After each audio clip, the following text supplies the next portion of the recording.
Europe 1, bonjour, Raphaël Duchemin.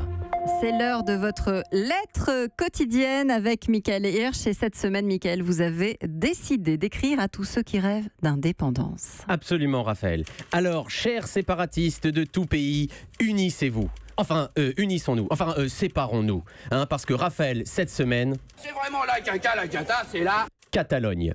En ce moment, de l'autre côté des Pyrénées, c'est la lutte. Dans la rue comme au bistrot, ça se tapasse de partout. Les Espagnols sont sous pression, on ne voit plus que des ibères tendus. Après Brad et Angelina, après Tom et Nicole, Barcelone et Madrid se séparent. Et c'est pas pour se mêler de leurs unions, mais pour un divorce de cette ampleur, il va falloir tellement d'avocats que ça risque de finir en guacamole. Ouais, je vous sens un petit peu nostalgique quand même, Michael. Absolument, Raphaël, je peux rien vous cacher.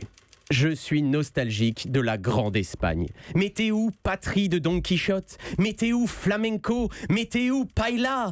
Mais t'es pas là. Seulement, ce qui se passe en Espagne pourrait donner des idées à plein d'autres, y compris en France, Raphaël. Et ça serait un peu la porte ouverte à tous ceux qui rêvent de se la fermer. Leur porte. Et rendez-vous compte, Raphaël, jusqu'où ça pourrait aller. Imaginez que soudainement, des milliers de Charentais et de Charentaises commencent à crier aux sandales. Que jaloux, le type de Chambéry veuille faire entendre sa voix. Non mais oh, ça voit pas la tête? Parce qu'à ce rythme-là, chacun va s'accrocher à son terroir, et ça, c'est le début du terroirisme. Ça peut péter de partout. Si du côté de Châteauroux, il commence à se monter le berrichon, et réclame l'autonomie de la région centre, et décide de l'appeler, je sais pas moi, l'Empire du Milieu, alors que c'est plutôt le trou du cul du monde. Et ben du coup, les types s'organisent, créent un mouvement séparatiste, et laissez-moi vous dire qu'un berrichon qui s'énerve, ça envoie du pâté. Là-dessus, le Front de Libération de l'Alsace réagit et se met à attaquer dans les rues au lance-flamme-cuche. Les lardons, tous aux abris, c'est l'escalope.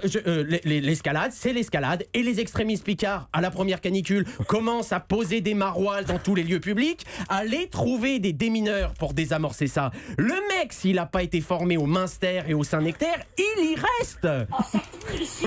On peut pas respirer, on va crever. Alors bien sûr, Raphaël, tous les séparatistes du monde ne finiront jamais par se manger dans la main. Non. Mais si seulement on pouvait les asseoir à la même table pour une grande bouffe, eh ben moi je leur souhaiterais bonne empathie. Tendrement, Michael. On la poste, évidemment. Europe 1.